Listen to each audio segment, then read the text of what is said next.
下的生恋窗外好风，只是贪恋谁？公元652年，唐高宗永徽3年，立李忠为太子。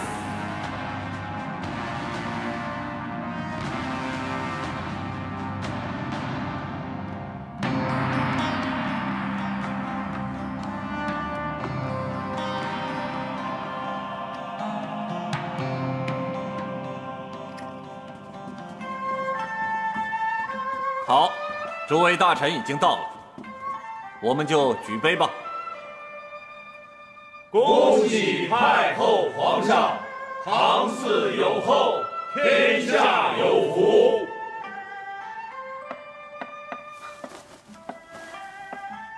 臣弟恭喜皇兄、皇后，相信有了皇兄的英明，皇后的智慧，忠儿一定会成为一名好君王的。好，干了这杯。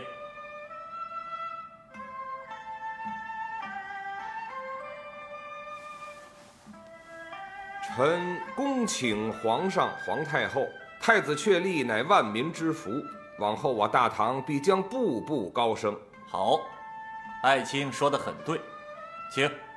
谢皇上。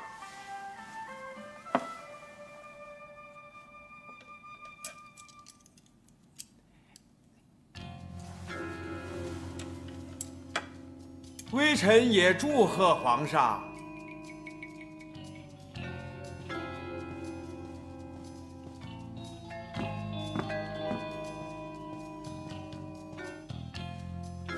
微臣也祝贺皇上龙体安康，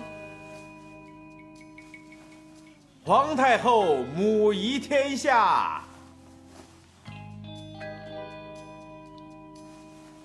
皇后青春永驻。微臣更祝大唐千秋万世。好，平身。说得好，谢皇上，皇上万岁万岁万万岁！谢皇上。袁大人走这么远的路，出这么大一虚功，值了啊！李大人呐，您这话的意思等于是污蔑皇上。袁大人。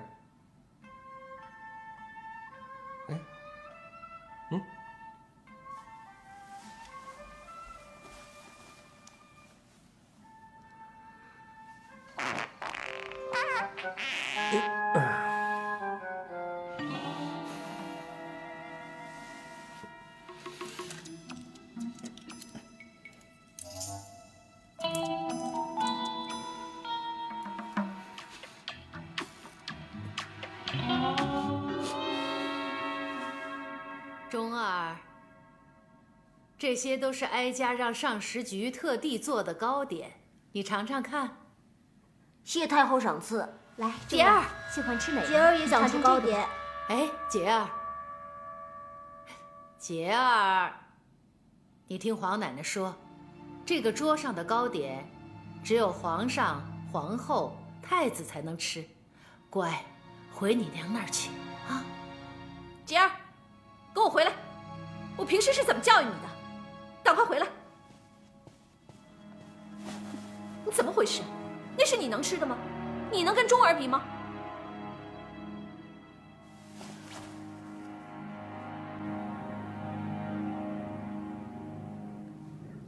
岂有此理！小小的爵邦竟敢犯我大唐边境！苏将军，现在到底有多少兵马可以调用？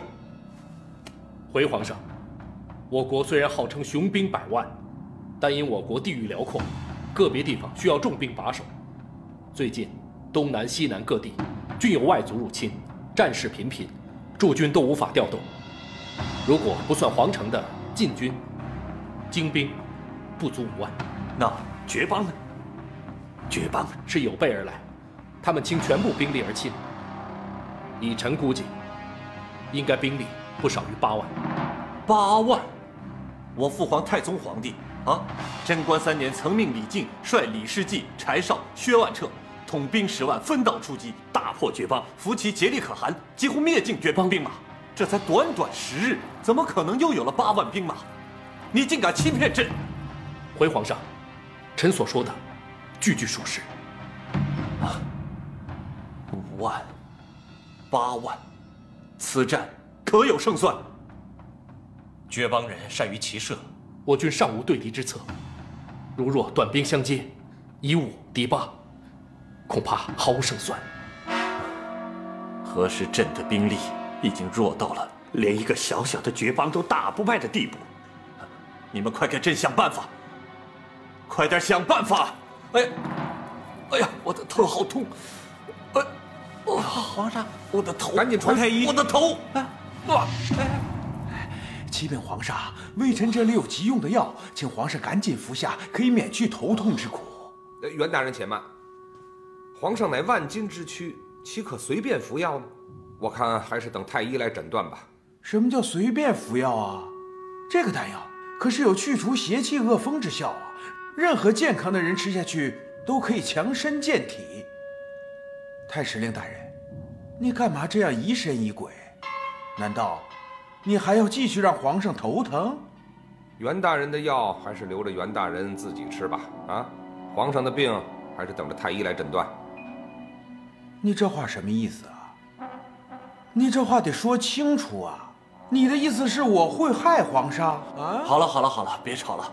只要谁能治好朕的头痛病，吃谁的药都可以。去，王公公拿药。哎，快点！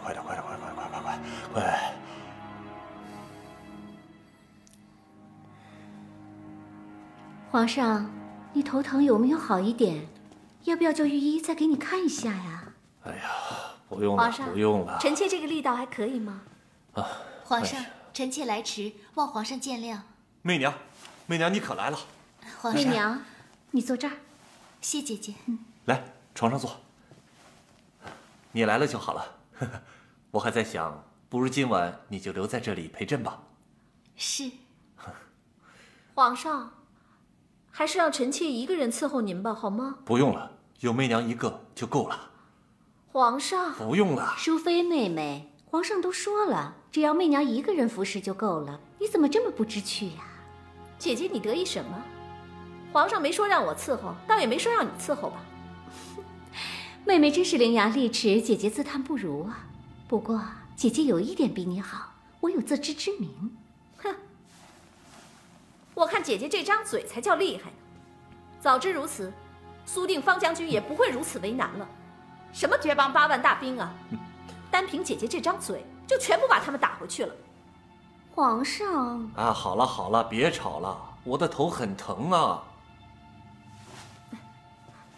皇上，还是让臣妾一个人伺候您吧，好不好？不用了，朕有媚娘一个就够了。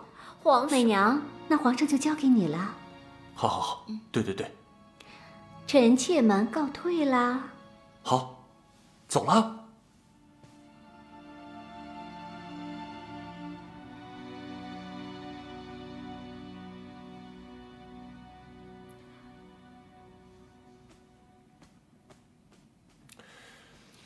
皇上，依臣妾之见啊，您也不需要太过着急。绝帮不就是个小国吗？说不定他们的8万大军全都是乌合之众呢。只要皇上下令，派苏将军率领我大唐的5万精兵前去迎战，说不定我们会大获全胜呢。你应该知道大唐明律，后宫嫔妃不得议政。你若是再敢议论朝中战事，小心朕治你重罪。臣妾知罪了，臣妾再也不敢了。臣妾记住了，请皇上恕罪。好了，算了，快点出去吧。是。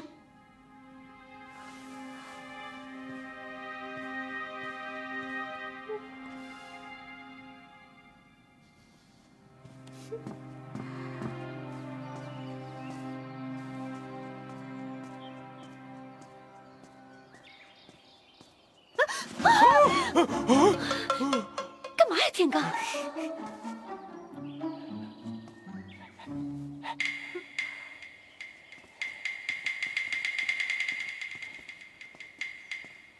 袁大人，到底有什么事，非要与本宫私下详谈？娘娘可还记得日前在刑场，微臣曾向娘娘说过，武媚娘是一位非常有野心的女子，让您千万别引狼入室，以免以后后悔。应该趁她羽翼未丰之时，把她给杀了。你把本宫叫到这儿来，就是为了提醒我这件事。袁大人，你的好意，本宫心领了。娘娘，这事儿可开不得玩笑啊！微臣的命是娘娘救的，我是不会骗你的。媚娘是什么样的人，本宫心里清楚的很，不用你来提醒我。娘娘，难道还没有发觉吗？武媚娘的地位已经威胁到你了。袁大人，你刚才说的话，本宫就当作是玩笑话。钟儿已被立为太子，本宫的地位只怕是更加稳固，何来威胁？皇后娘娘，这立太子也是武媚娘的功劳，这钟儿也并非你所亲生的，将来钟儿要认谁为母，是根本不需要理由的。刚刚你也看到了，皇上宁可要武媚娘留下照顾她，也没有选你。将来武媚娘哪天有孕，娘娘的地位……你处心积虑想挑拨我们的关系，到底有何居心？我有何居心？我的居心你还不明白吗？淑孝，难道非要等到出事你才愿意相信我的话？淑孝，我知道你其实在宫里并不快乐。要是你愿意离开皇宫，我可以发誓，我一定会好好照顾你的。大胆！你竟敢要本宫跟你私奔，这件事情我会禀报皇上的。淑孝，行了，本宫是什么出身，岂容你在这里胡说八道？淑孝，淑孝，淑孝，我希望你记住，我永远站在你这边，永远。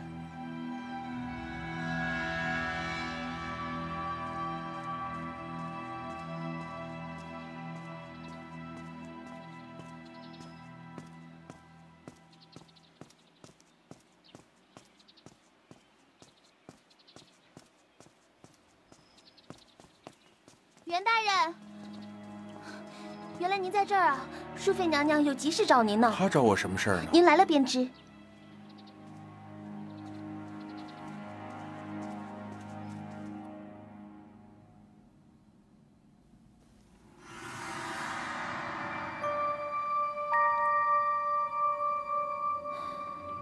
袁大人，你说是你聪明呢，还是武媚娘聪明呢？依微臣看，是娘娘最聪明。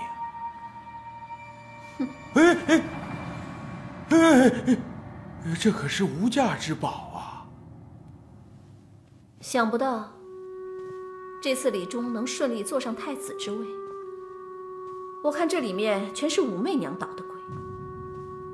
如果这个武媚娘不除的话，今天被逼下太子之位的是我的杰儿，明天被逼出皇宫的，我看就是我萧淑妃了。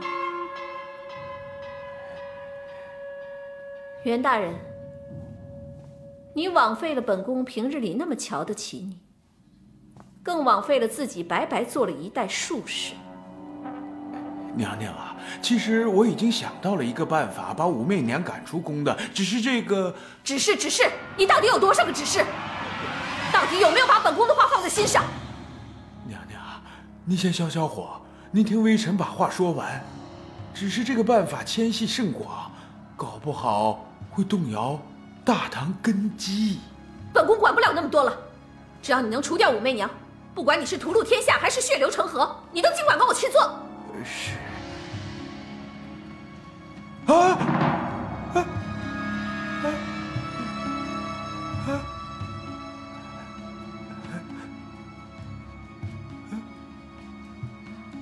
我看错了，娘娘。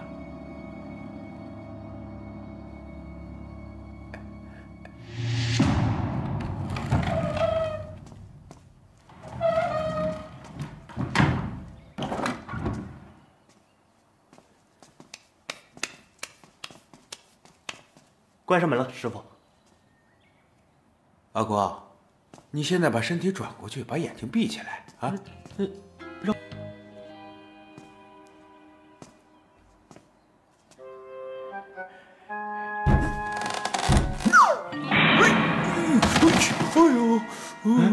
哎呦，师傅，你怎么了？我没事，你怎么跑过来了？谁让你把眼睛睁开的啊？回去。那你好好待着啊。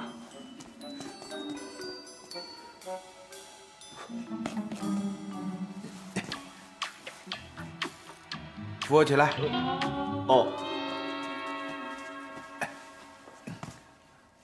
回去。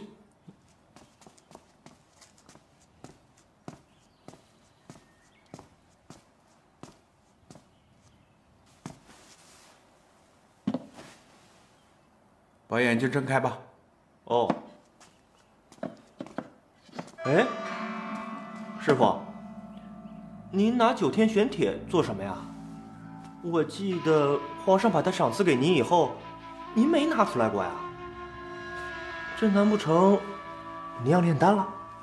别问那么多，师傅要出去一阵子，这里所有的事情师傅就交给你了，明白吗？啊？哎。师傅，您要去哪儿啊？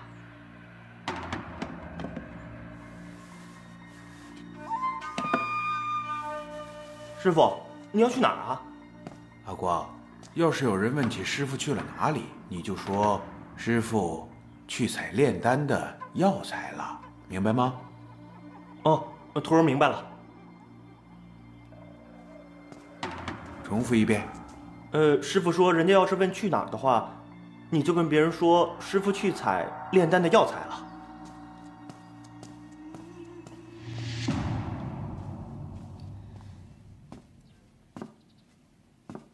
皇上。好，媚娘。哎，又要喝药了。来。这药怎么如此之苦？我不喝这个，我吃丹药行吗？皇上，良药苦口利于病，皇上还是忍一忍，把它喝了吧。好吧，就给你个面子吧。来。好苦啊！启禀皇上，苏将军求见。不见。可是苏将军说他有要事禀报。我说不见就不见，要真说几遍你才明白。出去。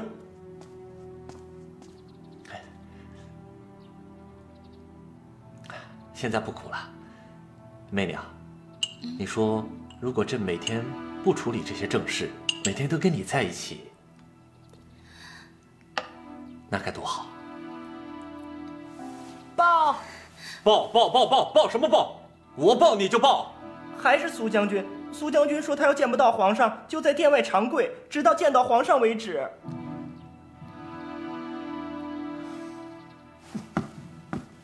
苏将军，皇上，这苏将军怎么回事？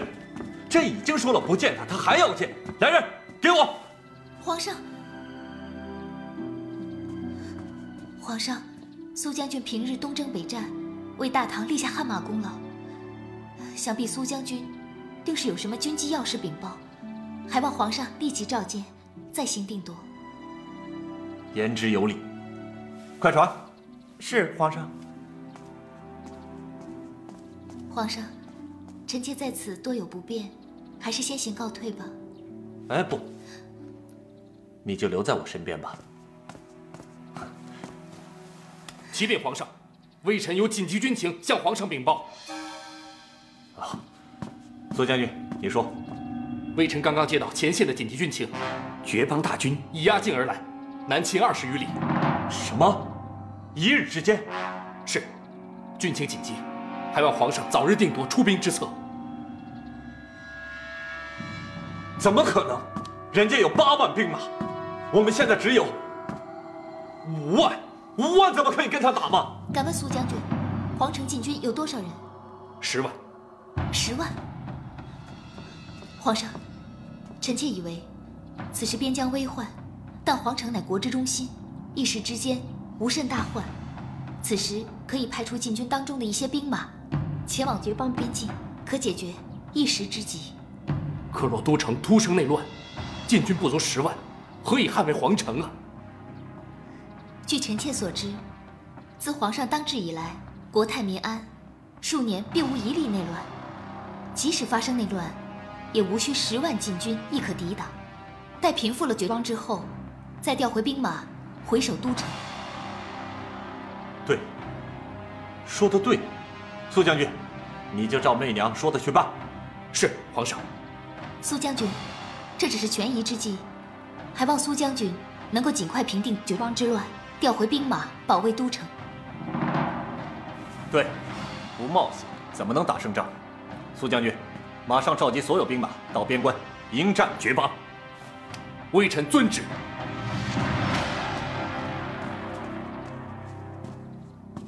媚娘，你不但是聪慧可人，现在连兵法都懂了。臣妾只是略知一二罢了，都是皇上平日教诲的。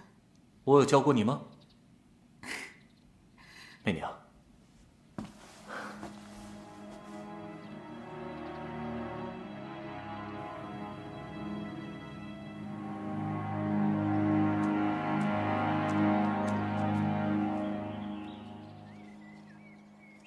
已经各为两国的国师了。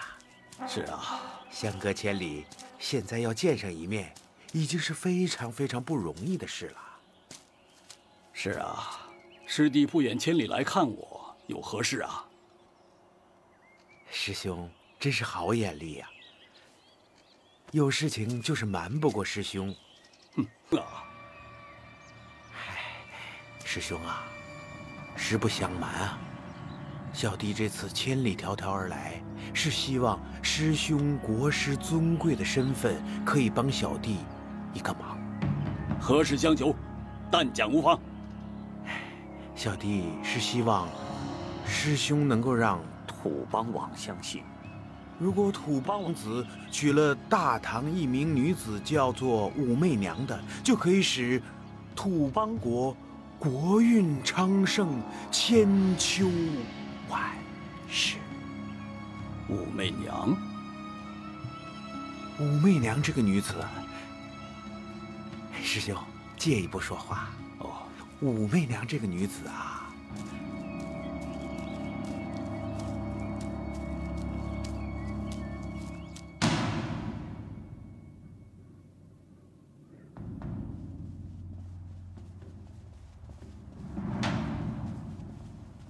参见大唐皇帝。我代表远在土邦的尊贵的王向您问候。为您带来我尊贵的王亲自所写的国书一封。好，呈上来。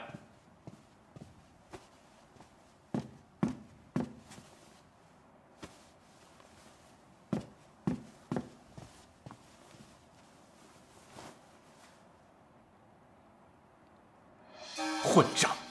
土邦这等小国，现在也敢骑到我大唐头上！这是怎么回事？那份国书上究竟写了什么？哈哈哈哈！国书中所写，正是我尊贵的王最真挚的礼约，还请您多加思虑呀。我等千里而来，不想空手而归，请您三思。哼，还有什么好考虑的？简直就是荒天下之大谬！来人啊，把这蛮夷之人带下去，杖责50，赶回土邦。大唐的皇帝，你不要这个样子，请以两国邦交为重。你还敢说邦交？就凭你这封国书，朕就可以和你们土邦开战！拉出去！是，你要以邦交为重啊！哼！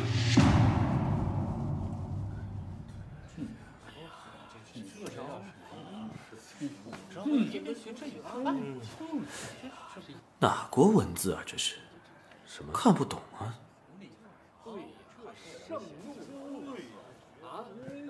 小小的土邦王，竟敢说他们的王子要跟我大唐的嫔妃和亲，还敢指名道姓，啊？你说过分不过分？真是太过分了！土邦王子跟皇上说要求娶媚娘？对啊，那国书是我亲眼所见。哎，师傅，咱先不说他为什么想娶，他能说这土邦离咱们大唐有108000里呢？他怎么知道咱们这儿有武才人呀？那个狗屁土邦国师说，他们在一次大祭祀的时候，在一个什么圣地里边找到一块数万年前的石头，说这石头上居然刻着武媚娘的名讳和一些奇奇怪怪的符号。于是那个愚蠢的土邦人就以为一定要迎娶武媚娘才可以让他们土邦国力昌盛，太愚蠢了。皇上怎么说？皇上当然气死了，把那个土邦使者打了50棍，然后轰回土邦了。吾皇圣命。不过，我看那个土邦使者走的时候，脸上一脸愤愤的样子，估计他们不会这么善罢甘休的。怎么会突然间出现这样一块石头？为什么非让我和土邦王子和亲呢？哎，媚娘，你别担心，我们会想办法的。啊，我师父是玄术名家，我这就去问个办法。师父，您看这事儿有可能吗？其实为师也一直为这件事情在百般思虑啊。我查遍了所有的典籍，也不曾见过有如此实力。即便那远古之师通灵至极，也不能预言精准到某人某地。那就是有人作怪，冲着媚娘来的。这也说不太通啊。土邦与大唐远隔千里，土邦国师又与媚娘素未平生，不会因为媚娘起何争端呢？更何况又这么大动干戈。你不要着急，为师会把这件事情查清楚的。师父多费心吧。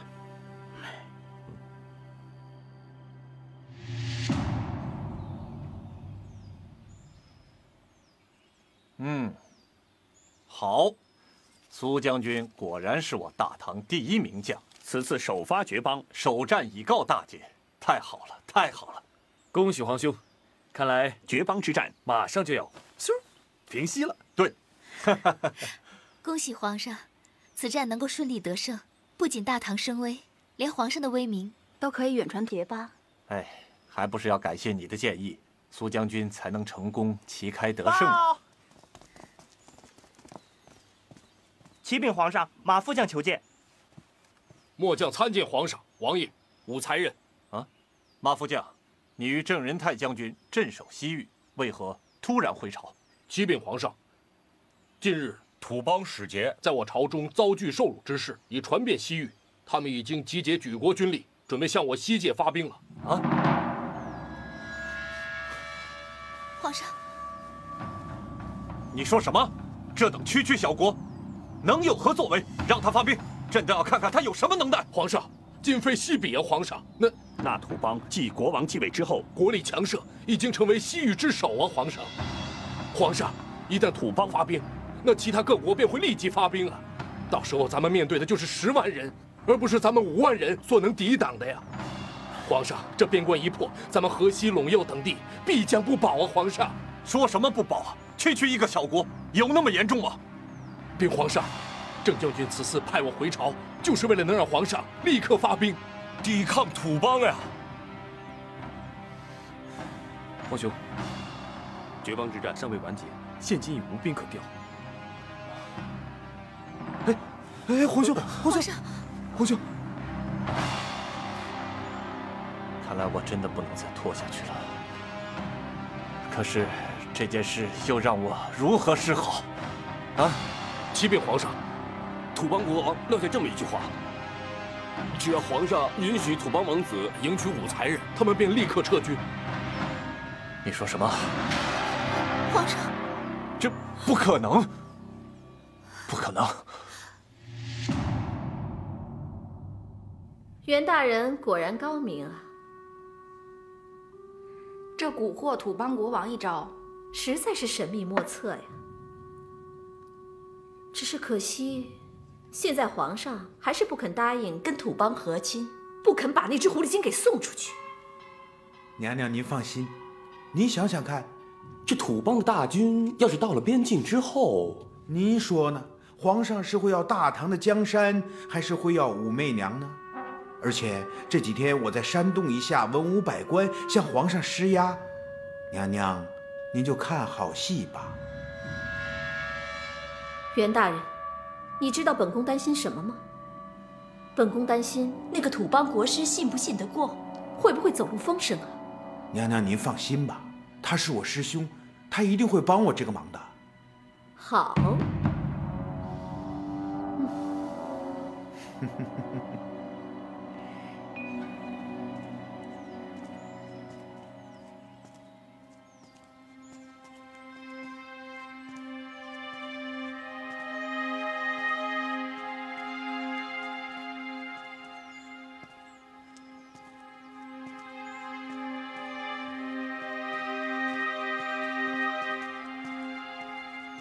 哟，这不是武才人吗？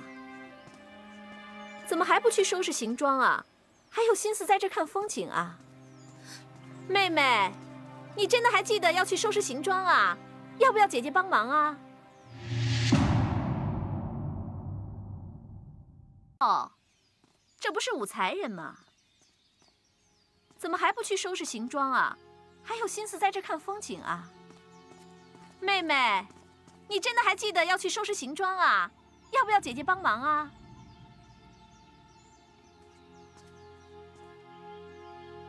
我以为上次你惹怒了皇上之后被打入冷宫了呢。不过现在看来，你虽未被打入冷宫，却也耳目不甚灵光啊。土邦王子自是有些遐想罢了。不过皇上为了我留在大唐，已经明令下去。不惜与土邦王子决战。我在想，若是土邦王子想要的是姐姐就好了，这样皇上就可以直接把姐姐送到土邦，免得兴师动众。反正皇上已经烦了你，你留在宫中也没什么用。大胆，竟敢如此诋毁本宫！我现在就可以告诉你。如今我大唐边境空虚，军力不足，我们根本就没有办法跟土邦开战。一旦打起来，我们必败无疑。如果让土邦进军了皇城，拿下我大唐天下，我倒要看看皇上到时候会选你，还是会选祖宗留下的这片江山。你好大的胆子，竟敢在皇城之内大肆推崇土邦小国，污蔑我大唐江山。萧淑妃，就你刚才那一句话，我就可以在皇上那里告你个通奸叛国罪。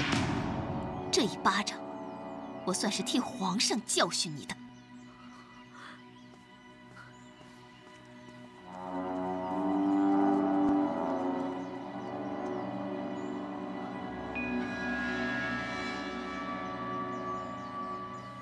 不行，我是不会把媚娘嫁到土邦的，不行。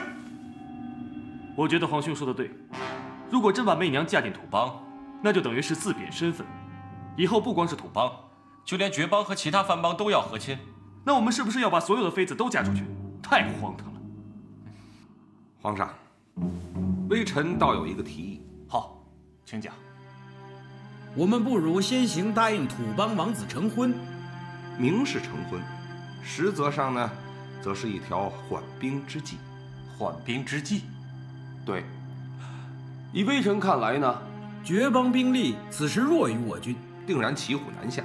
如果我们此时放出消息去，说我大唐要与土邦和亲，绝邦定会感到更加的威慑。敌弱我强，此时呢，我军可先议和，绝邦定是求之不得。议和呢，苏将军就可以调动大军到西域与郑将军会合，届时以我庞大的兵力，何惧土邦的进攻呢？可是李大人，调兵之事并非1-2天便可以完成的。土邦王子来我大唐成婚，肯定在我掌控之内。到时候随便找个借口拖他10数日，想必到那时候苏将军到西域会合，再调动大军往土邦，也是够了。李大人高明，只要这个土邦王子还在我国中1天，那就可以作为我们威胁土邦退兵的一个筹码。对，我也觉得李淳风的建议非常好。好吧，李爱卿，我们就照你说的去做。是。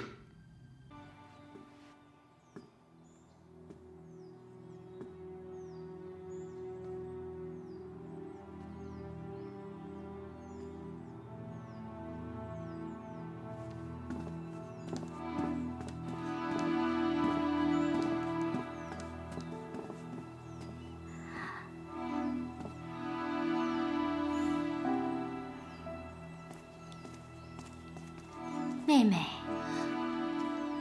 参见皇后娘娘。姐姐怎么来了？我是特地来看看你，这3、5日不见，一打听才知道你茶不思饭不想。我特别担心你，所以就特地做了一些糕点给你带过来了。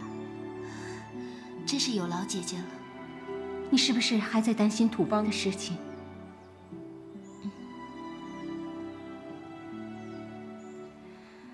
我听那些太监们碎嘴，说是土邦王子今日就要来了。什么？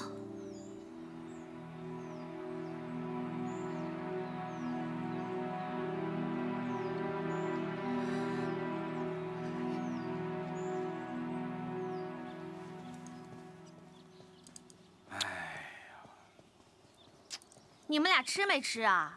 啊？让你们俩来尝菜，没让你们俩来研究。哎，不是我吹啊，再尝尝这2个，你们俩要是能挑出一点毛病来，我就不信下。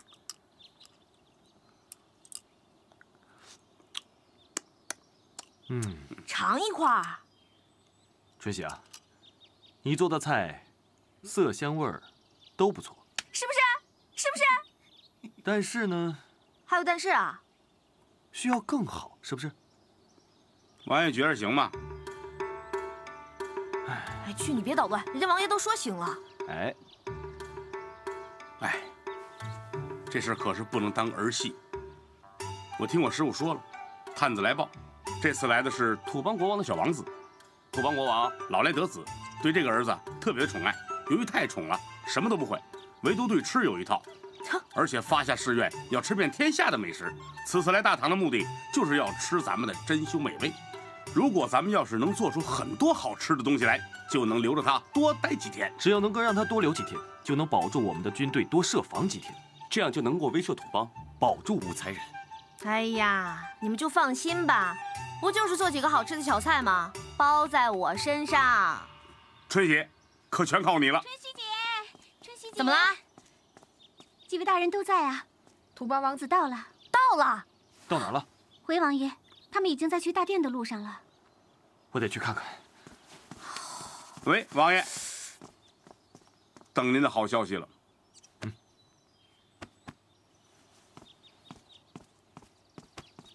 这什么意思？这个？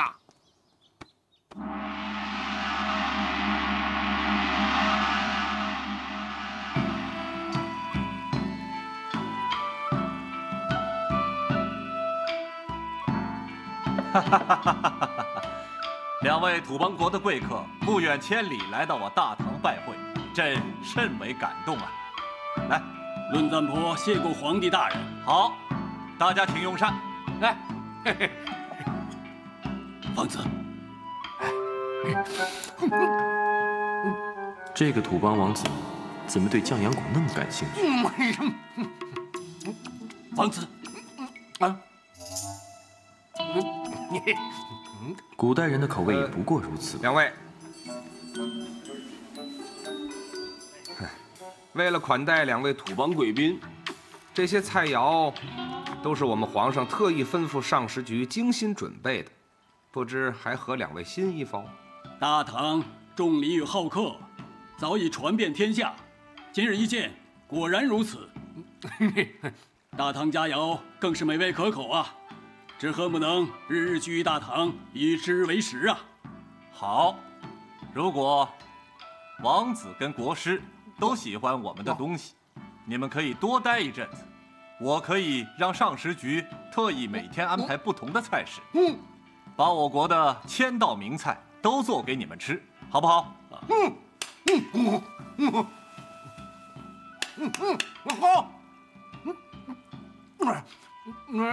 好好吃的美味，我还要多留几日。坐下，坐下。站着吃也行。在下谢过皇帝大人好意。好，不过在下与王子此番造访贵国，望能接到武媚娘，早日回我土邦复命。敢问，我们何时能见到武媚娘？我大唐后宫3000佳丽，为什么非要武媚娘呢？不敢让皇帝大人费心，我们王子只要娶武媚娘。国师大人，小人听说国师大人找到了一块几千年以前的石头，上面刻着娶武才人的图案，所以土邦国王才要娶武才人之意，是吗？李大人真是耳聪目明啊，对我土邦之事打探得一清二楚。远古之时遇事之事，乃是天意呀。依李某看来，倒未见得是天意，只不过是一点小小的道法，其中可能另有深意。李大人，这话是什么意思？是说我们大王愚笨，被人用小把戏骗得团团转？李春风不敢，只是想提醒一下，不要落入有心之人的道中。不必多言，我们大王决定之事，绝不更改。在下以为，皇帝大人已经做好了决定，难道要反悔吗？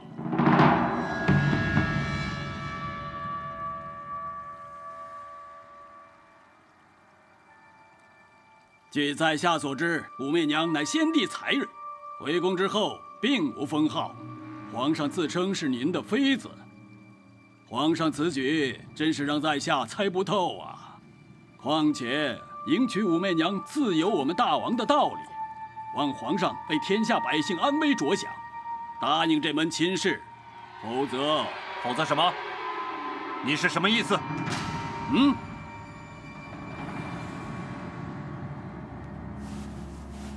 国师大人不必动怒，在下南昌王先进王子和国师大人一杯。好。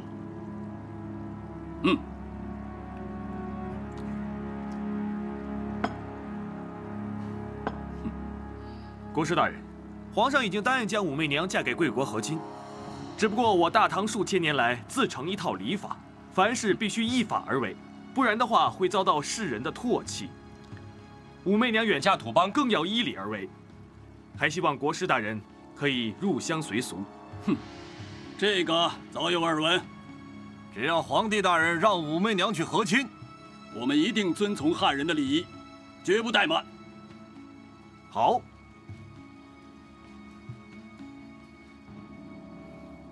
嘿嘿，你接着吃，接着吃。幸好皇帝你能够及时解围，让那藩邦能够听我们的话，随我们的法理办事。这回我们大可以用法理来拖住他。对，越长越好啊，是不是？反正那土邦人也不知道，大家可以编纂一份嘛。哎，我有个建议，反正王子现在已经在我们宫里了，我就把他扣押下来，然后当做人质，逼那土邦退兵。微臣认为此事万万不可。藩邦之人行事诡异，万一此举激怒了他们，兴起了刀兵，对我大唐颇为不利。算了算了，那就当我没说，啊，都听你的。王公公在，你马上去吩咐那个翰林院，好好的去考究那个古代的和亲方式，越麻烦越好。是，快拿那个上等的好酒来，我要跟我的爱卿们好好庆祝一下。是，这次我看他们还有什么办法。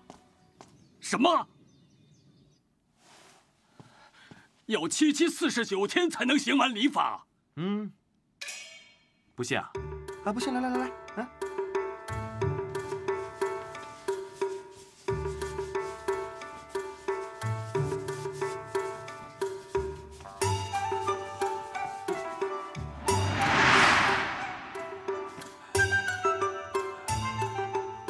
国师大人，请看，这大唐和亲法乃先王所定，但是玉香一节就要玉面、玉发、玉颈、玉臂、玉手、玉背、玉肩、玉腰、玉臀、玉腿、玉膝、玉足，共12类，每类太监8人，宫女8人，要在7期49日内完成。当真如此繁琐？此乃先王所定，谁敢违背？国师，你之前不是答应我们要按照大唐礼法行事的吗？怎么了？你是想出尔反尔吗？那倒没有。好，那就按照大唐礼法行事。这份和亲的礼法就留给你仔细研究。我们先走了。尹浩。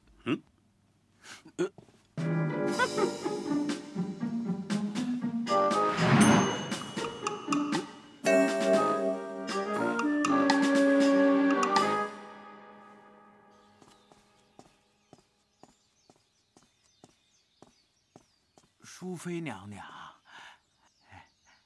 淑妃娘娘，袁大人来了。娘娘啊，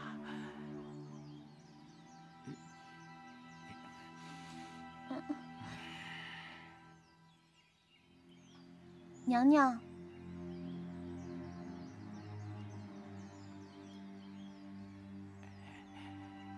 先下去吧。是。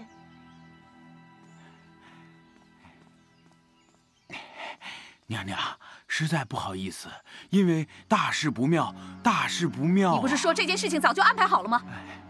可是那些土邦人怎么还没有把那只狐狸精弄走？就是这件事情啊！我跟你讲，这件事情要怪，就应该怪李淳风还有殷浩那2个人在搅局啊！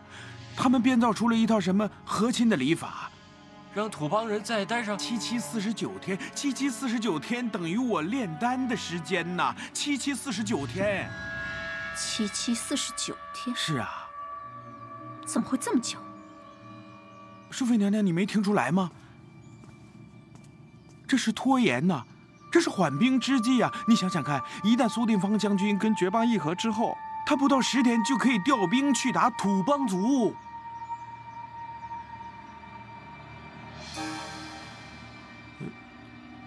怎么了？啊？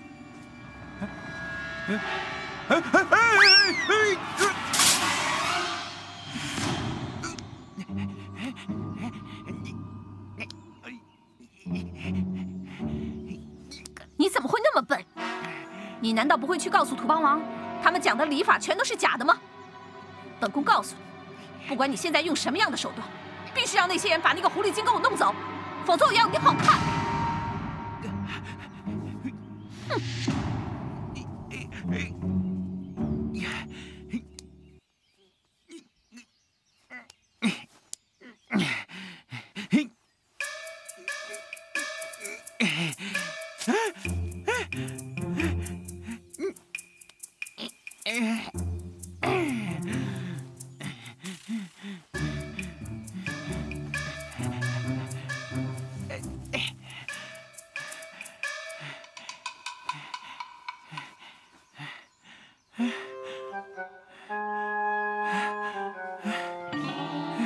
这淑妃娘娘说的还真对啊！既然人家都可以说一个假的消息，把它当做真的，我为什么不能放一个假的消息变成真的？假假真真，真真假假，一假一真，对不对？那淑妃娘娘为什么不救我呢？啊？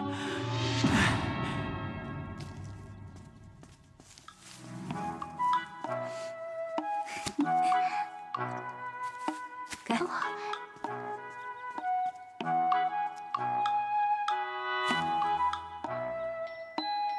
好嘞，先去洗吧，洗干净啊。好。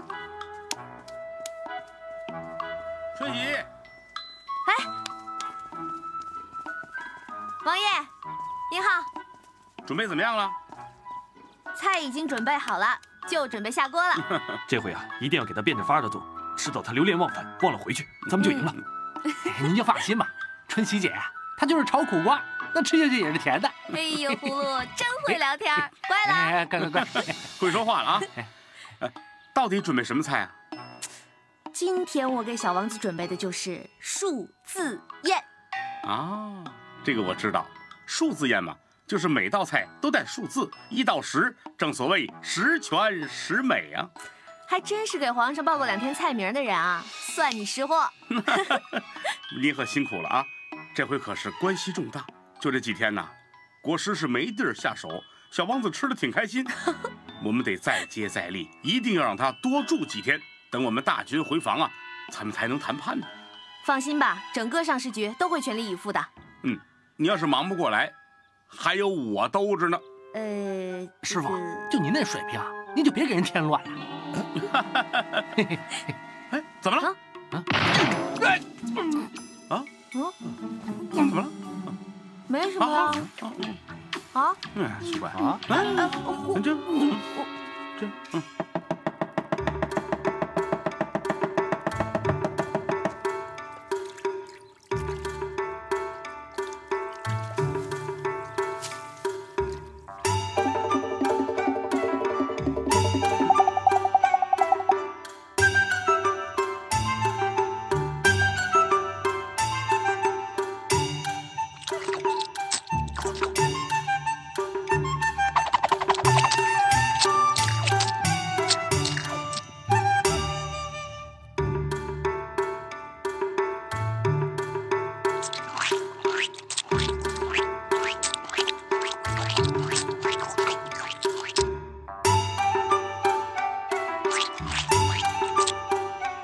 哇，你真是太好吃了！来，明天还吃什么？还吃啊！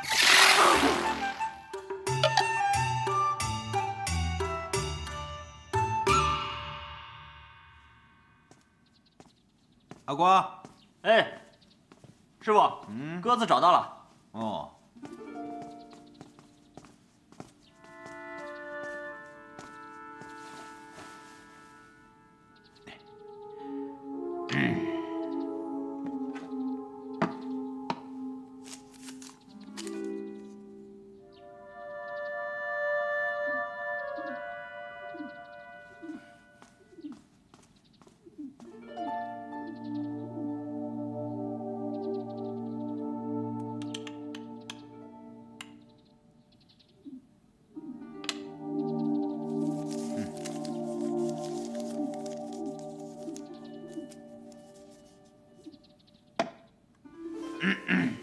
阿瓜，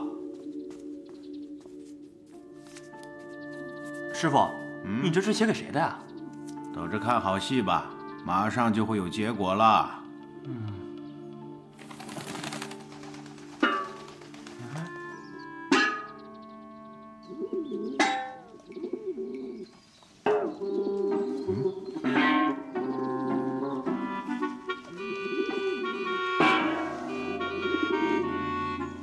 师傅，它没有飞出去哦。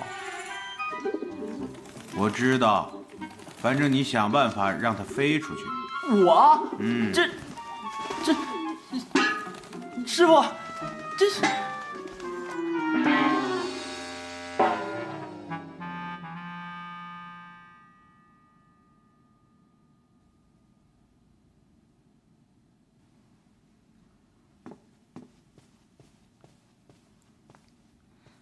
娘娘，怎么就你一个人？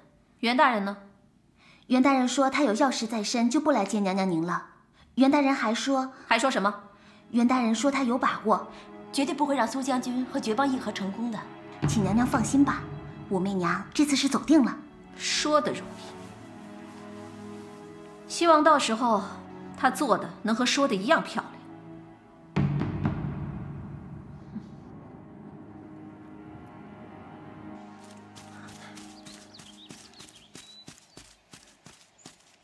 大人，袁大人的书信。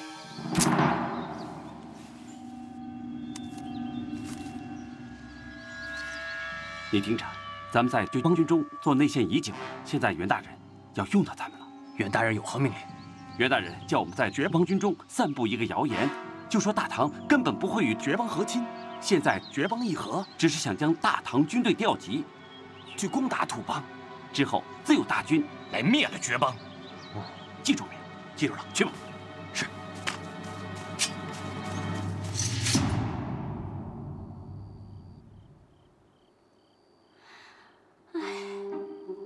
我们已经把所有的菜式都做了一遍了，还是满足不了那个土邦王子。他也太能吃了，还塞不上他的嘴。哎，春喜姐呢？还在金上士府上呢，研究做菜呢。春喜那是给皇上做御膳的人。他都没办法了，你说这可怎么好？喂，您走南闯北，经得多见得广，出个主意吧。是王爷，您见识那么广，帮我们想想办法吧。我觉得要给他来点特别的。特别的？哦，你知道？去死吧！既然春喜也没招了，那我就只能施展这21世纪的烹饪技能了。一定得让你个贪吃王子大开眼界。师傅，人到了。阿光，到门口看着去。好。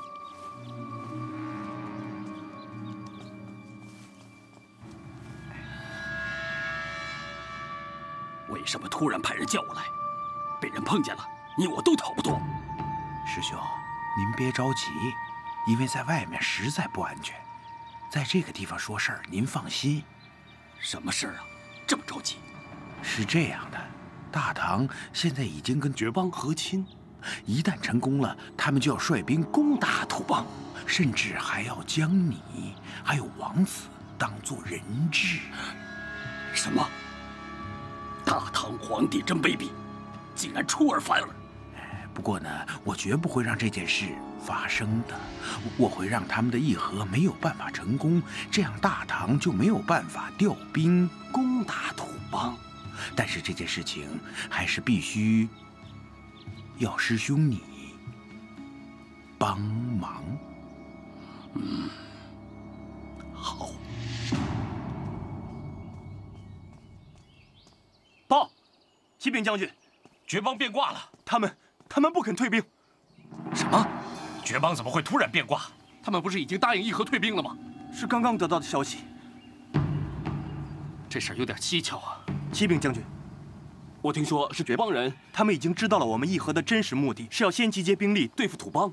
马上派人回皇宫，向皇上禀报，就说绝邦不肯议和退兵，我们被迫迎战，无法调兵，请皇上定夺。是。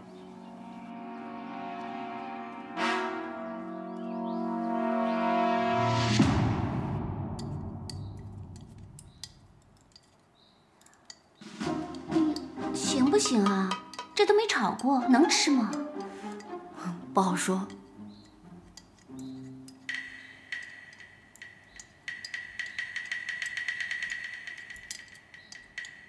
哎，好了，尝尝吧。就这样啊？生的？对啊。尝尝。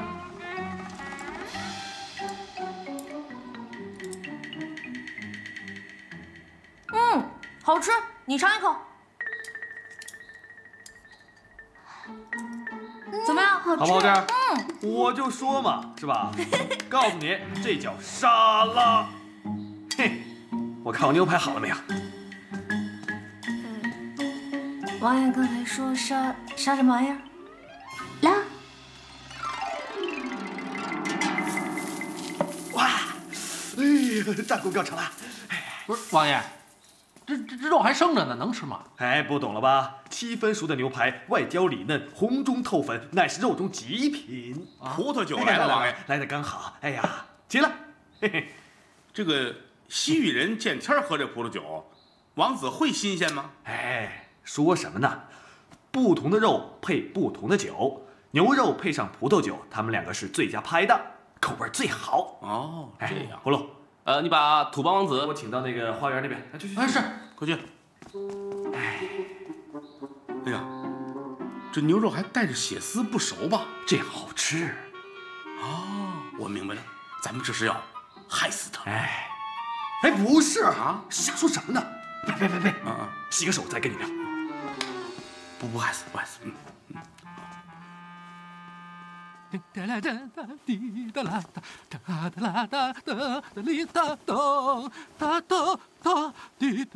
王子，不好意思让你久等了。哎呀，没关系。哎呀，这里真是太美了，太美了。哦，对，你们看，我已经学会用筷子夹了。这真欢实啊！哎，怎么今儿就你一个人啊？国师呢？哦，国师今天有公务。哦，哎，他去了，留下我一个人了。哦，一个人。哎，你们不是说好要给我拿好吃的吗？在哪里啊？哦，等一下，上菜。来，快，等不了了啊！哦哟，摆那。王子，这些菜呢，在我们家乡叫做西餐，但是来了大唐以后就要改名换姓，入乡随俗。比方说，这道就叫做满园春色关不住，关不住；这道叫做满城尽带黄金甲，黄金甲。哎，还有更精彩的，来，王子，知道你离家太久，专门给你准备了葡萄酒，让你尝一尝家乡的味道。哦，米拉贡家乡的酒，好啊！行，王子，那你先吃着喝着，有什么事随时吩咐我们，我们先撤了。好啊！高兴的嘴都利索了。哎，等一等啊！哎呀，你们给了我这么多的美味佳肴，我不能一个人吃。谁陪我吃呢？他。我。你。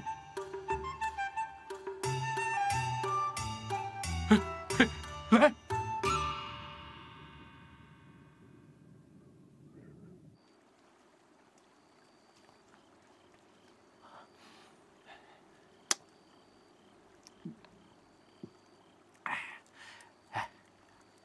吃菜。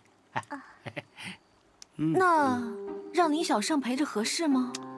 没问题。葡萄美酒，月下美人，花前月下，春色无边呐！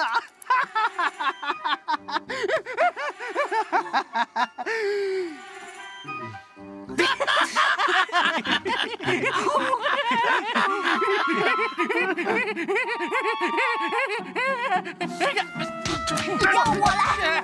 我来！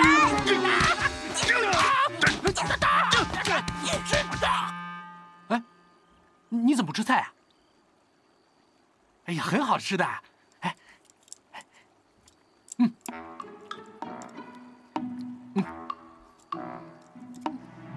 是挺好吃的。耶！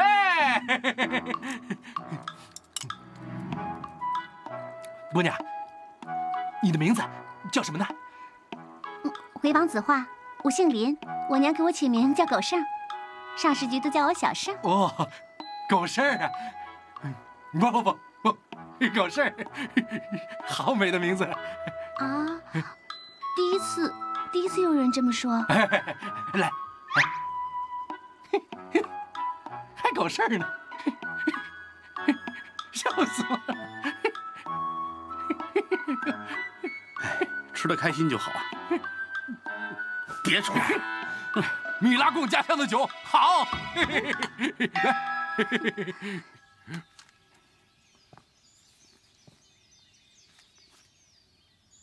怎么回事？苏定方将军不是跟朕说绝邦已经同意议和了吗？怎么现在又反悔了？啊？这里面是不是有什么问题？啊？这怎么回事？皇上，皇上，哎，皇上，扶皇上坐下。让开！现在我军怎么能够预防土邦？怎么预防？论赞婆道。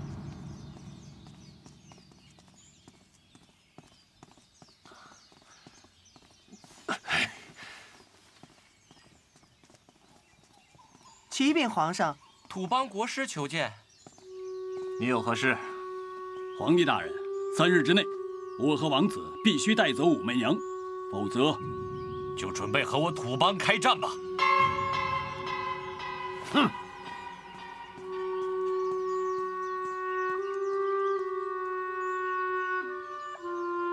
开战！哼！开战！开战！皇上没事。哎呀，让开呀！很好，昨天很成功，本王十分的满意。王子吃得很开心，一直在夸，说很好吃。是吗？再接再厉，这样咱们能留他多住几天。这次我们家小胜还是功不可没的，表扬啊！王爷，怎么了？王爷，可算找到您了。皇上在议事厅议事，说有重要的军情和你商议，让你赶紧过去。好。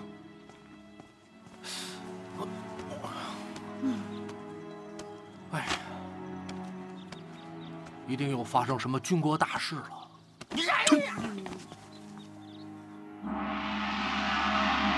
参见皇兄。不好意思，皇兄，臣弟来晚了。赶紧过来坐。是。皇帝，现在的情况是，我们跟绝邦的议和已经谈崩了。那个国师还在逼我们，说3天之内要接走武媚娘。你现在有何良策？皇上，我认为此事万万不可。这个土邦王子胆大妄为，连皇上的女人都敢要。若让他得逞，那我大唐的声威将毁于一旦，千万不可以。皇上，千万不能让步啊！我也觉得。皇上，如果让武才人嫁与土邦王子和亲，土邦出尔反尔，仍旧派兵来犯，到那时我主岂不是人财两失呢？对，李大人，你可曾想过，要是武才人不嫁，土邦来犯，天下的苍生一定会血流成河，那些平民百姓们也要为此背上这无妄之灾。最后，皇上只会给天下人以口实，连武才人亦会被冠上红颜祸水的骂名。皇上，请皇上三思啊！是啊，请皇上一定要把武媚娘送上皇上。是啊，皇上。这帮大臣来势汹汹，看来唐高宗要招架不住了。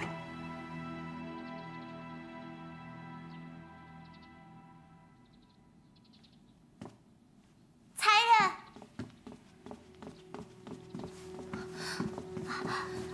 皇后娘娘，怎么样了？皇上他们现在还在议事厅呢，听那些小太监说，大臣们现在正在劝皇上送才人你出宫呢。他一定不会听信那些大臣的谏言，他不会答应的。哟，姐姐也在这儿啊！妹妹给姐姐请安了。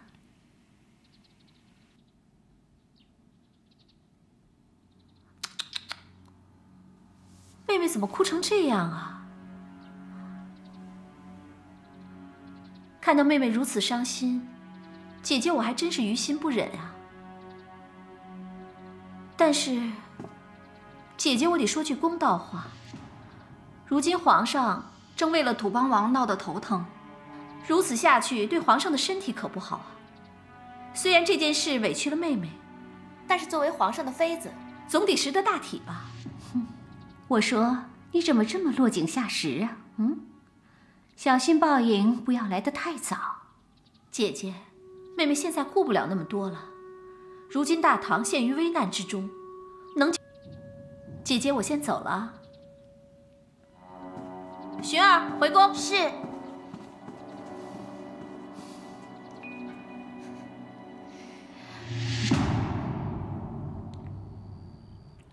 有什么消息没有？印号啊，为师这几天一直都在访查，发现土邦国娶媚娘和亲之事，好像其中隐藏着一个巨大的阴谋。我呢，准备即刻动身，去一趟土邦。徒儿愿随您一同前往。不必了，你留在宫中静观其变吧。有什么消息，我会托人告诉你的。好吧，师傅您多加小心。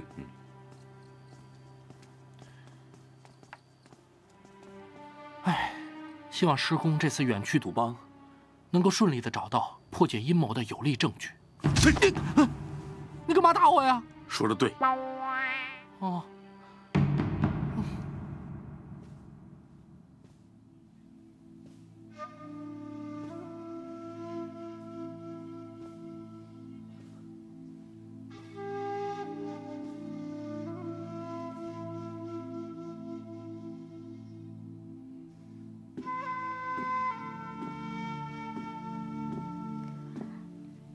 才人，夜深了，当心着凉啊。你说皇上今夜会来吗？奴婢不知道。皇上真的会如此狠心，把我送往土邦和亲？这到底是怎么回事？具体情况我也不太清楚。师傅已经去土邦了，相信不久就会有消息传来。你放心，不会有事的。印浩，你说我该不该去土邦？你怎么想起问这个？你曾跟我讲过舍弃小我而从大我的故事。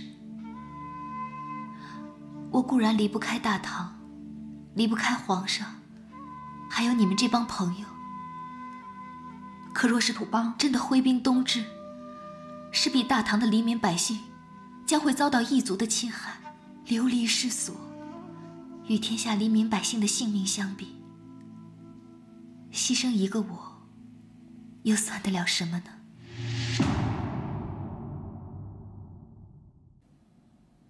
与天下黎民百姓的性命相比，牺牲一个我，又算得了什么呢？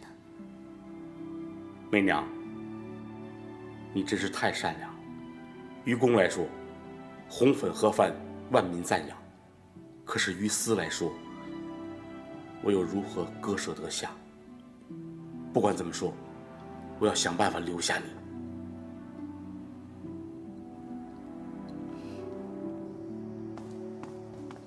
皇兄，这么急找我什么事儿啊？你自己看吧。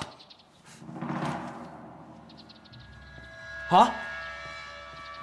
土邦要侵入我国边境，怎么会这样？他们的王子不还在我们宫里呢吗？这也不清楚，所以已经传了土邦国师前来当面对质。启禀皇上，论赞婆带到，让他来是说事情的。宣他进来。是。这个论赞婆来了怎么办？你要帮我啊！放心，我不撑你谁撑你？好兄弟，讲义气嘛。论赞婆到。皇上，论赞婆到。拜见皇帝大人。免了。你什么意思啊？不是已经说好了吗？现在又背信弃义，派兵来犯我大唐，这算什么意思？这叫未雨绸缪。我土邦大军只是在边关集结而已，只要皇帝大人信守诺言，让我土邦王子迎娶武媚娘，我邦是不会对大唐有任何行动的。不，他威胁朕，我看出来了。那我该怎么办？撑我！哎，皇兄，哎，别介！一个老头子，你把他打扁了，能解决什么问题啊？干嘛？老头子就不能打？哎呀，算了，你不是说你撑我的吗？皇帝大人，你不会为了一个女人就断送了我土邦与大唐多年的友好关系，令大唐国民陷于战火之中吧？太贱了！我打你！老人家不能打，老人家不能打！不，媚娘。皇上，媚娘愿替皇上解忧。嫁去土邦呢？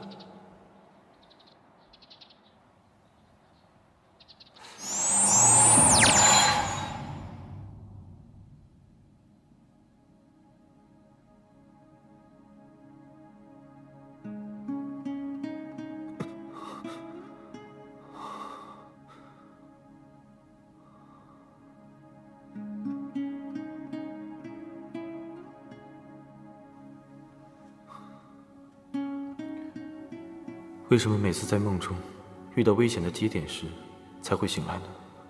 上次是武媚娘被打入大牢，这次又是要被送去土邦。来，羽凡醒了。大刚啊，你刚才跟医生在外面说什么呢？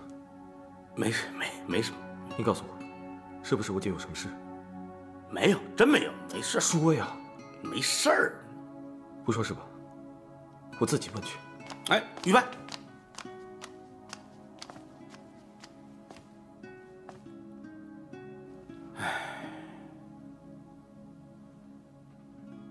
你姐姐脑中的淤血肿块原本就压迫到了脑神经，但是最近在很短的时间内又发生了并发症。如果这几天再醒不过来，你姐姐或许就会有生命危险。那我们能做点什么呢？在临床上来讲，这种并发症是不可控的。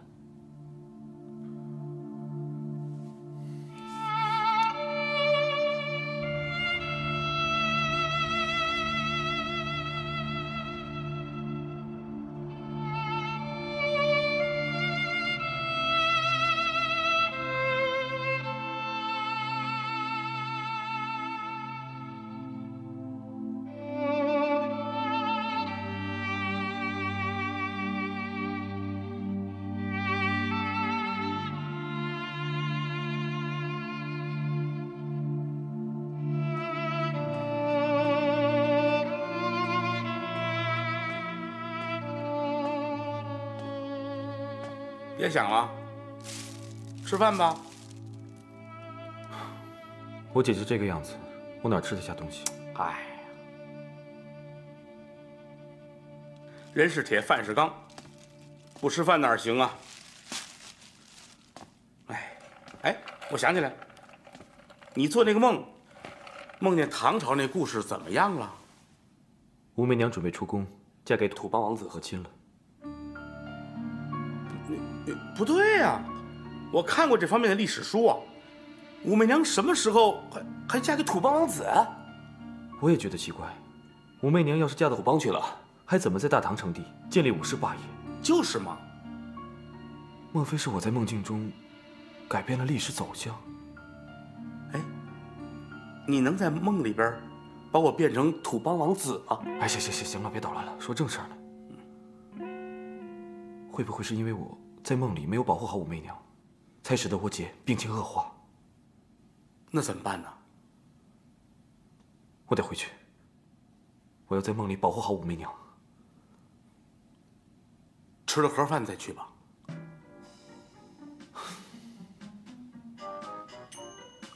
还热呢。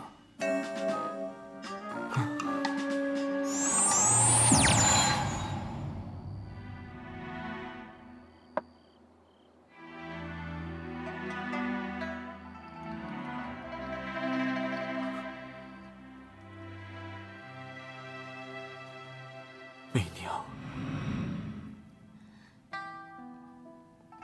皇上，媚娘想把这手绢还给皇上。媚娘，这是为何？你不愿再想起朕了吗？媚娘曾经在感业寺的时候，每天靠着这手绢辗转了多少个夜晚，终于盼到了回到皇上身边。但如今，你愿朕不再留有朕的信物，不愿再想起朕了。不是这样的，臣妾的心早就已经属于皇上了。媚娘只是希望，在以后的日子里，媚娘不在皇上身边，希望你看到她，能想起媚娘。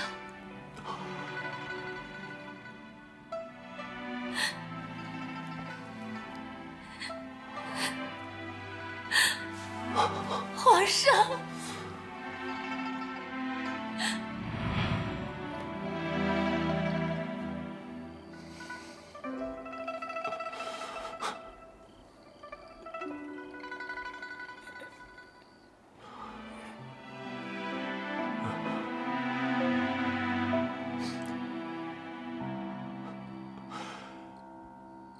哎，皇上，别再喝了，别烦我！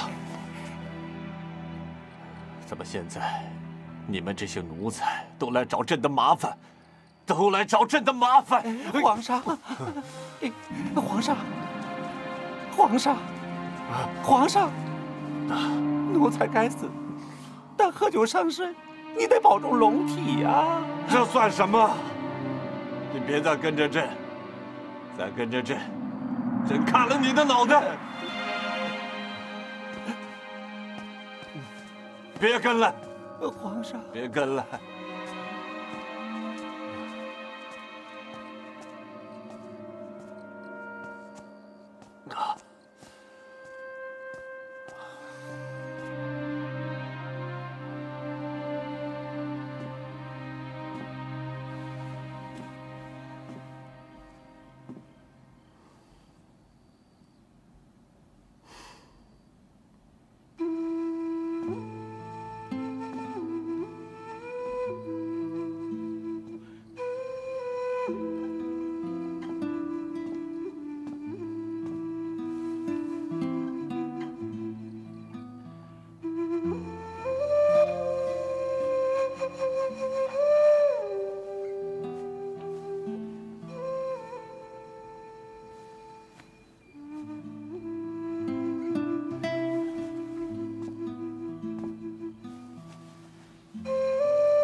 媚娘，你明天就要进宫了，姐姐送你这双布鞋，希望你将来能够平步青云，一生荣华富贵。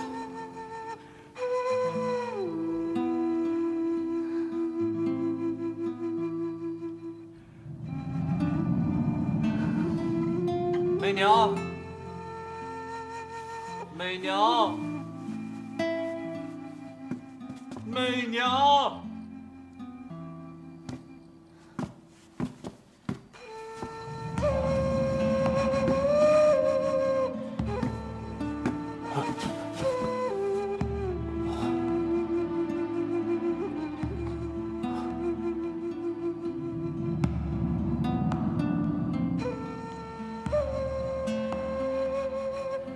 媚娘，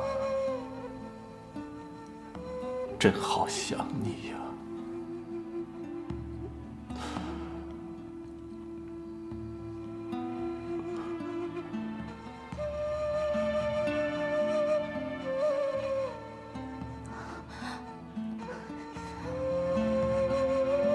媚娘。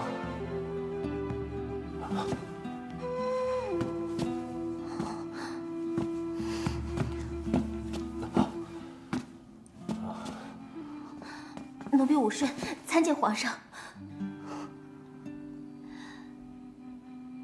媚娘参见皇上。媚娘，媚娘，你真的回来了，我好想你，我好想你啊！皇上，您认错了，您认错人了，皇上，您认错人了，皇上。你再也不要离开朕了，皇上，我也不会离开皇上。媚娘。 媚娘，皇上，皇上，皇上，我是武顺，你认错人了，皇上，皇上。哎，没想到真让师傅说中了，武才人人都走了，师傅把铁证拿回来也没用了。别跟我提你那个讨人厌的师傅，人家和亲跟他有关系吗？他跟人去凑什么热闹啊？哎，这个你就不知道了。 我师傅跟武才人，那是从小青梅竹马一块长大的，俩人感情好着呢。这回武媚娘说是要远嫁到土邦去，俩人没准这辈子都见不着面了。那他当然是能送多远就送多远了。还有那个什么什么讨人厌的那个土邦王子也是，非说什么路上没有美食吃不行，把王爷跟小生也给我带走了。现在我一个帮手都没有。哎。 哎呦，他们什么时候能回来啊？哎呀，你别想了，别想了啊！这不还有我呢吗？是不是？我肯定能帮你啊！哎，行了。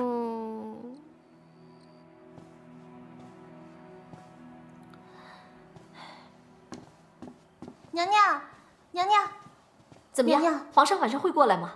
奴婢去问过了，王公公说皇上今天晚上根本不在寝宫，不在寝宫。嗯。 不在寝宫，会去哪儿呢？他说皇上不让他跟着，他也不知道。难道会去御书房？薰儿，我们去御书房看看。是。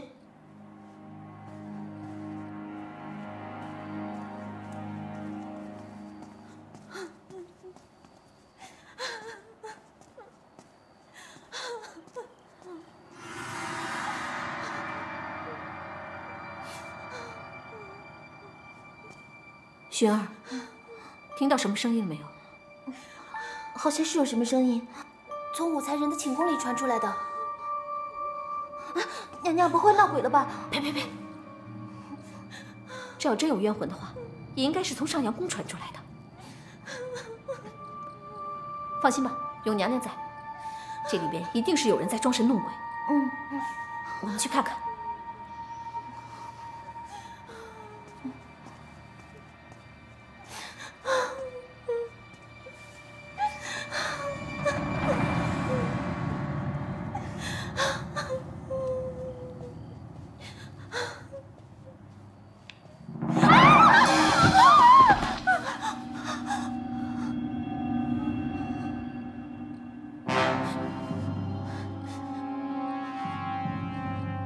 武顺，薰儿，扶本宫起来。是。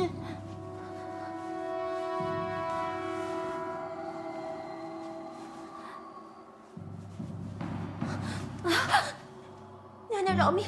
娘娘饶命！吴顺，你慌慌张张的在这干什么呢？娘娘饶命！是皇上，皇上，皇上，皇上在这儿吗？薰儿，给我看好他。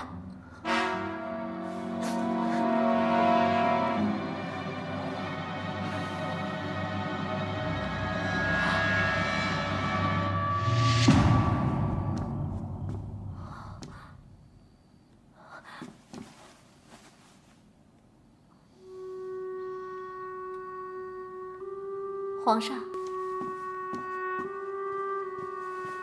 娘娘，这个不知廉耻的东西，竟敢勾引皇上！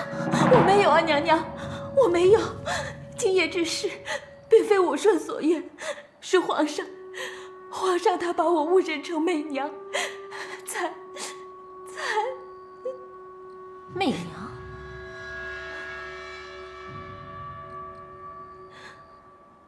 那这么说，皇上根本就不知道你的存在。娘娘，民女已经嫁作人妻，并育有一子一女，不敢贪图荣华富贵。只要娘娘愿意放我走，今夜之事，武顺必定绝口不提。薰儿，把她带回寝宫。是。起来，跟我走。走。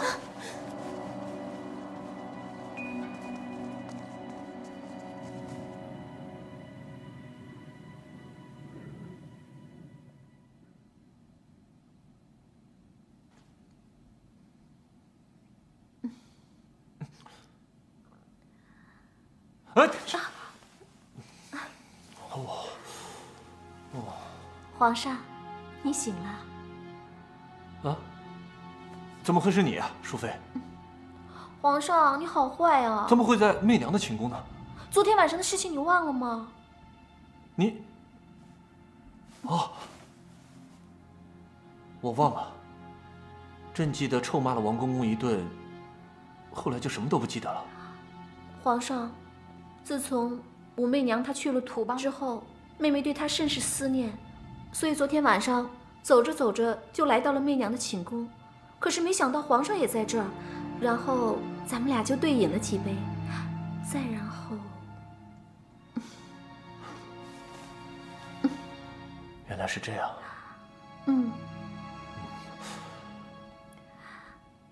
皇上，臣妾并不怪你把昨天晚上的事忘得一干二净，只是怕皇上日后一定要对臣妾倍加疼爱啊。我会的，我会好好宠爱你的。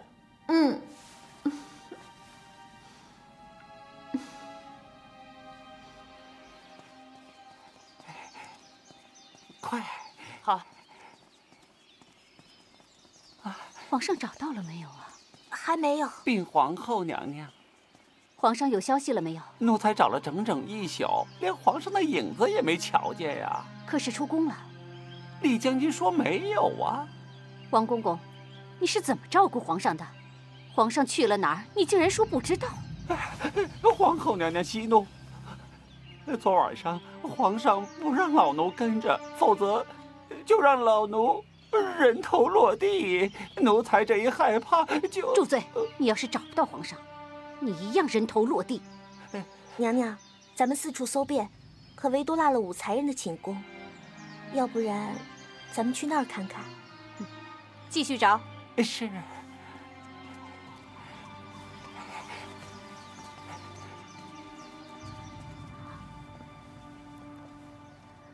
皇上，你可别忘了昨天晚上答应臣妾的事儿啊！当然当然。臣妾参见皇上。臣妾找了一大圈，皇上怎么会来媚娘的寝宫啊？找朕有事吗？姐姐，真是对不住啊！昨天晚上一直是我在服侍皇上，妹妹本应跟姐姐打声招呼才对。本宫在跟皇上说话，有你什么插嘴的份儿？再说了，你来媚娘的寝宫干什么？朕饿了，想吃点东西，你们慢慢聊。恭送皇上。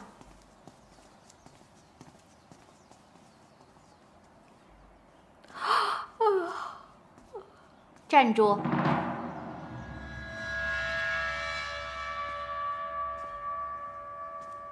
你老实告诉我，昨天晚上你来媚娘寝宫干什么？哦，昨天晚上妹妹我睡不着觉，就出来散散步。走着走着，我一时兴起，就来到了媚娘的寝宫。怎么，这也犯宫规了吗，姐姐？可是武顺告诉我，昨天晚上他要来媚娘寝宫收拾东西的。这除了皇上之外，我其他人都没有瞧见啊。武顺还没有走啊？他妹妹都已经成了土帮婆子了，他还赖在宫里骗吃骗喝的，真不要脸。哎，姐姐，昨天晚上我一夜良宵，有些累了，有什么问题改日再问吧。你这么急着走，是做什么见不得人的事了吧？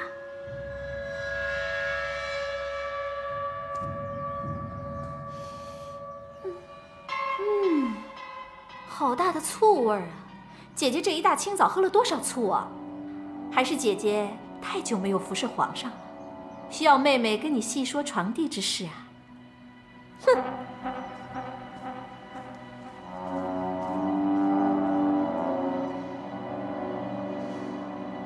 湘云，你派人去查查武顺到底在哪，我倒要问问，昨晚到底发生了什么事。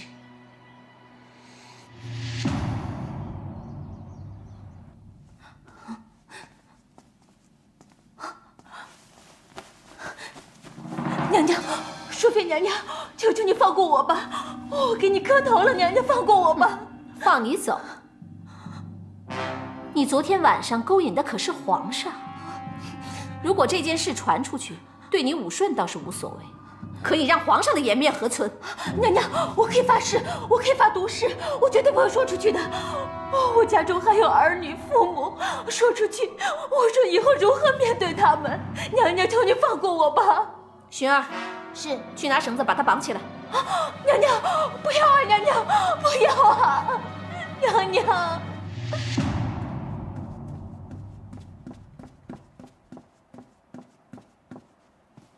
怎么样，问到了吗？李将军说，昨天到今天都不曾见到武顺离宫。没道理呀，这武顺怎么会平白无故的失踪了呢？这到底怎么回事？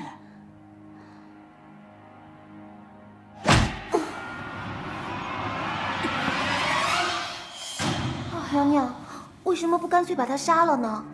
这样人死了，皇上也不知道那天晚上到底发生了什么事啊！哼，那多无趣。这段时间，那个武媚娘没少给本宫气受，想想我心里面就憋得慌。这么好的机会，我怎么会轻易浪费掉呢？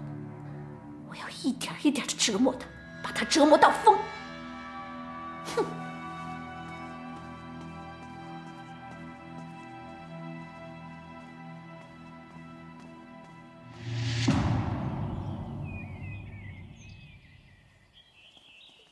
王爷，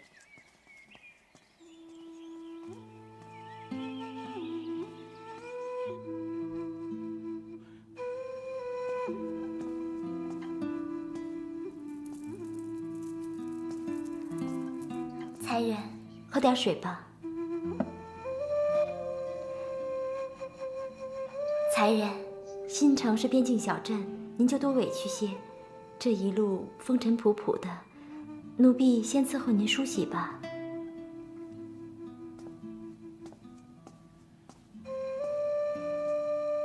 怎么了？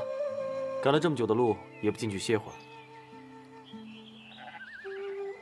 我想跟这儿多陪陪他。哎，守不了多久了，到了土邦啊，就没我什么事儿了。哎呀，别这么悲观嘛。其实呢，哎呀，你看他这一路上闷闷不乐这样，他就没乐过，这才到哪儿啊？真到土邦，他这日子可怎么过呀？王爷，想个办法把他救回去吧。我一直都在想办法，只是还没有想到一个万全之策嘛。这便如何是好哦？报！启禀王爷，李春风李大人派我将这封书信和包裹交给南昌王。哎呀！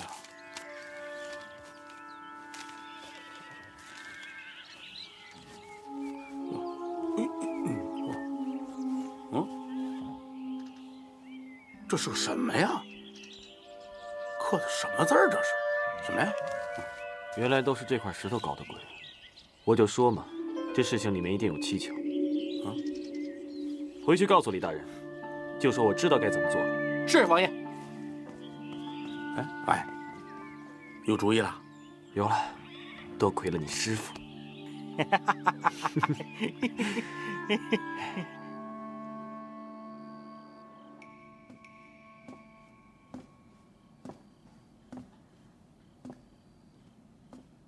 皇上，臣妾给您拿来了您最爱吃的葡萄，尝尝吧。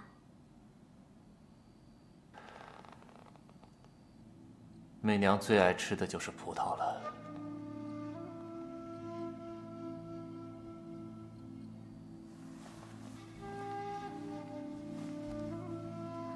皇上，您还是别再多想了。媚娘她人早已经走了。他去了土邦，我就怕他不适应。真的很想他，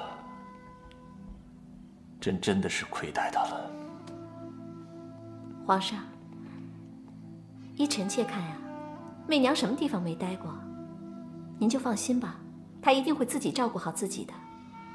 更何况，她现在已经是土邦王的妻子了，您还是快把她忘掉吧，免得徒增伤感啊。这样吧，臣妾再去给您洗几个梨来。不用了，我想一个人静一静。你先回去吧。皇上，您不是说今夜让臣妾侍寝吗？不用了，我想一个人静一下。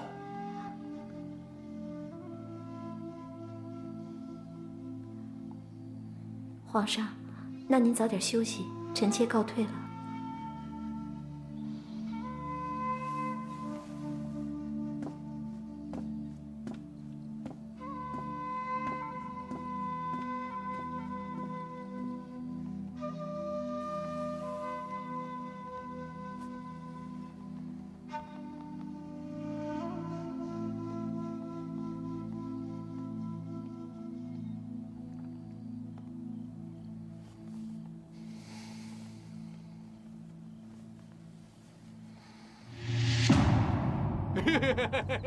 小少，今天晚上给米拉公吃什么？我给您准备了好多好吃的，有您最喜欢的牛排。牛排啊！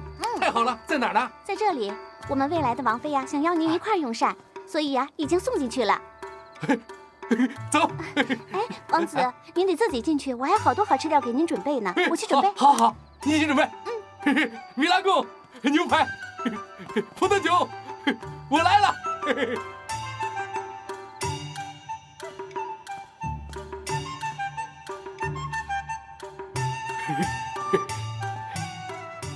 媚娘，你好。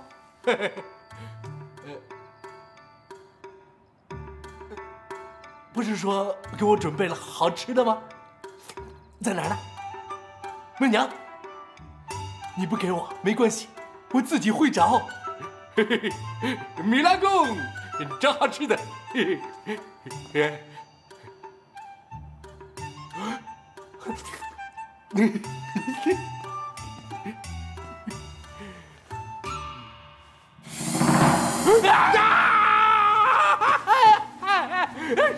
蛇！媚娘，有好多蛇呀！媚娘，好多蛇呀！媚娘是魔鬼！走！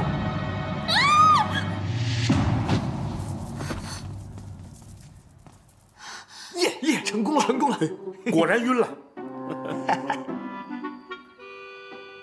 王爷，你是如何想到这样的法子？哎，当年我看画皮的时候，把我自己都吓个半死，别说这个什么都没见过的土邦王子了。什么皮？甭管什么皮了，反正把他吓晕就好了吗？可是为什么非要吓晕他呢？土邦人啊，迷信魔鬼，这样一来的话，他一定会把你当成世界上最恐怖的女人，连见都不敢见你，别说娶你回去了。这样的话，我就可以继续我的计划了。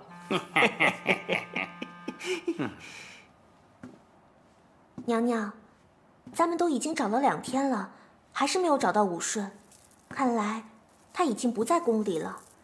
要不然，咱们派人出宫去找找，或许他已经回家了呢。你说的对，湘云，你速派人去武顺家乡打探一下，看他是否已经平安回到家中，一有消息速来回报。是，娘娘。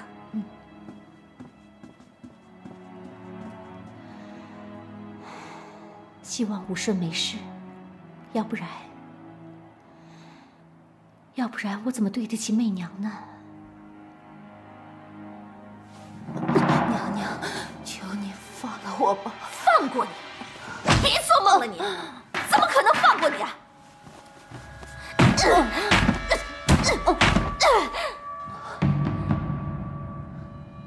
雪儿，去拿水来。是。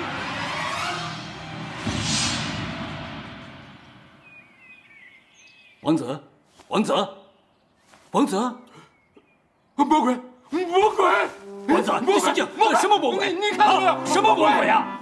不是，那个媚娘说什么？我不明白啊！是，她是魔鬼。哪有魔鬼啊？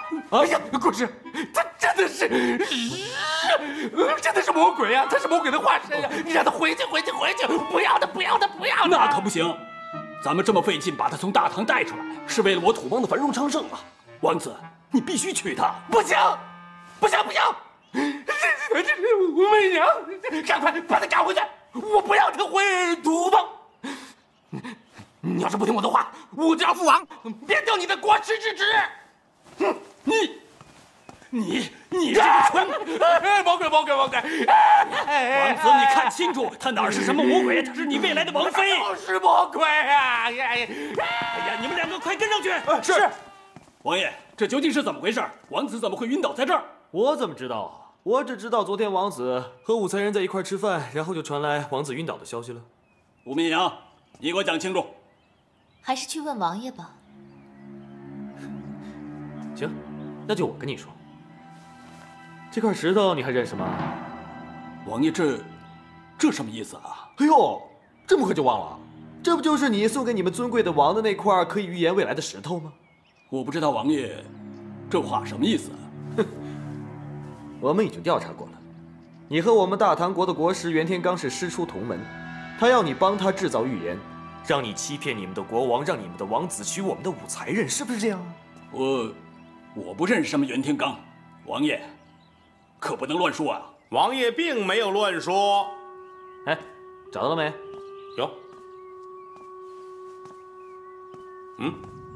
来。哇，这么黑呀！这你总认识吧？大胆，竟敢到本国师的帐篷里偷东西！偷？这可是我们大唐高宗赏赐给袁天罡的9天玄帖，天下仅此一块，你怎么会有？还说你不认识袁天罡？我认识又怎么样？不怎么样。无非是造谣生事、蛊惑君王、煽火一派、通敌谋反、挑起2国争端，单凭这几条，都能让土邦王要你的脑袋。你们瞎说什么？哼，谁瞎说了？瞒得了别人，还瞒得了我吗？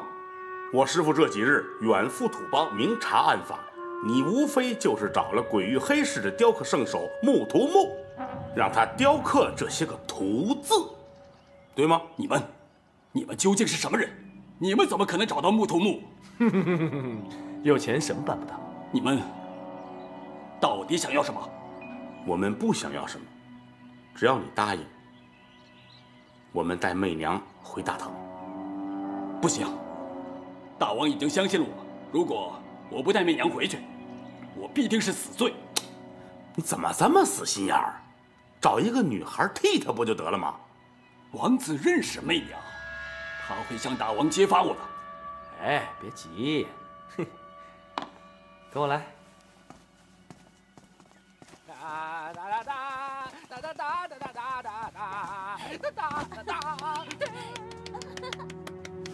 国师，你看，这位就是我们大唐上师局的小盛姑娘。你看小盛姑娘跟你们王子多投缘呐，而且她也答应了，愿意替武媚娘嫁给你们王子。我想，让小盛姑娘代替这个魔鬼武媚娘，你们王子应该会乐得屁颠屁颠的吧？国师大人，土邦上下没有人认识谁是武媚娘，把媚娘的衣服给小盛换上，她就是媚娘。你不说，我不说，王子也不说，那她就是独一无二的，能助你土邦国运昌盛的武媚娘了。我的意思，你懂了吧？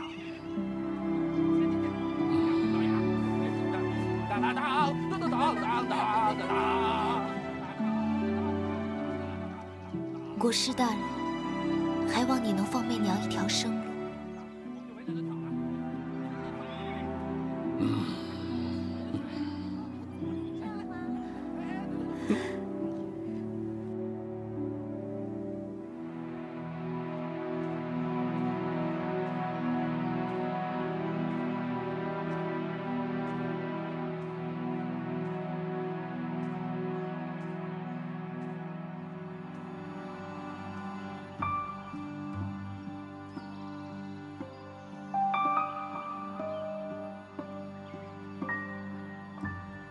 自从武媚娘走后，皇上每日与萧淑妃在一起，完全无视本宫的存在。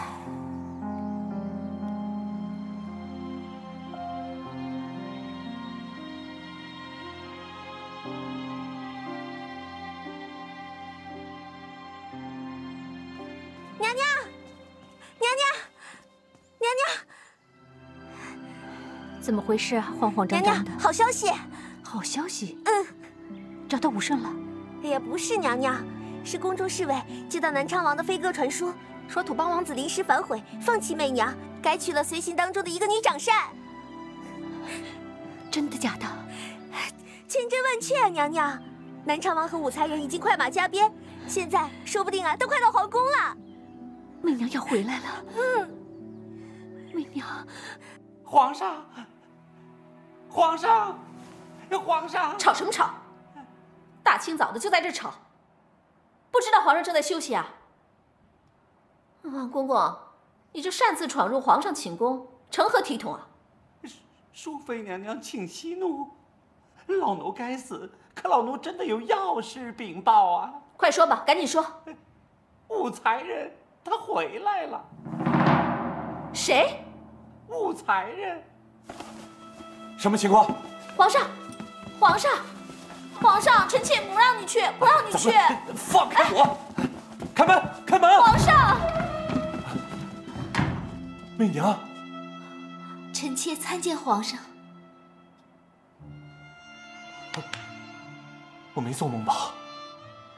皇上没有做梦，倒是臣妾因为思念，常常梦见皇上。